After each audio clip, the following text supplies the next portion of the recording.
मैं आपके आसानी के लिए दिखा रही हूँ ताकि जो है एक साइज़ के बने। ये देखें, अब मैंने जो है इनसे एक निशान ले लिया है। बस हमें एक निशान लेना है कि ये एक साइज़ के बन जाए। अब मैंने छुरी की मदद से जो है इस निशान पे कट कर लिया है ताकि ये आराम से निकल सकें। निकल तो गाइस वैसे भी जाते हैं, लेकिन जो है थोड़ी बहुत जो है प्लेट थी क्योंकि इसकी किनारी नहीं बनी हुई थी, तो थोड़े बहुत जो है वो नहीं कटे थे, तो मैंने इसलिए छुरी से चारों तरफ से इसको एक दफ़ा कट कर लिया है। अब ये देखें, मैं इनको जो है रख रही हूँ मैदा डस्ट कर इनके ऊपर ताकि ये चुपके नहीं। आप लोग देख सकते हैं, जो मैंने थोड़ा सा मैदा लगाया है और मैं अब इनको दोबारा से थोड़ा सा बेलकर और बीच में से दो हिस्से कर देंगे हम इसके। ये देखिए गाइस, आपके दो समोसों की पट्टी जो है तैयार हो गई है। इन पे भी हम थोड़ा सा मैदा लगाएंगे और एक के ऊपर एक इसको रखते जाएंगे। अब दूसरी भी हम इस तरह ही थोड़ी सी बेलेंगे ताकि थोड़ी सी और पतली हो जाए और थोड़ी सी बड़ी भी हो जाएगी। अब इसको भी हम बीच में से कट कर लेंगे और इसको रखते जाएंगे। तो गाइस इसी तरह जो है हमें अपनी सारी पट्टियाँ तैयार करनी है।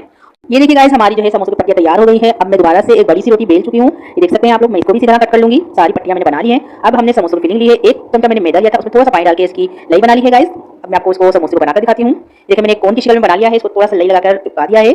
अब मैंने जो है इसको पानी से भी आप चिपका सकते हैं, लेकिन मैंने ये बनाई है, इससे सही से चिपक जाता है। मैंने आलू की फिलिंग डाल दी है। अब इसको भी हम नीचे से भी सील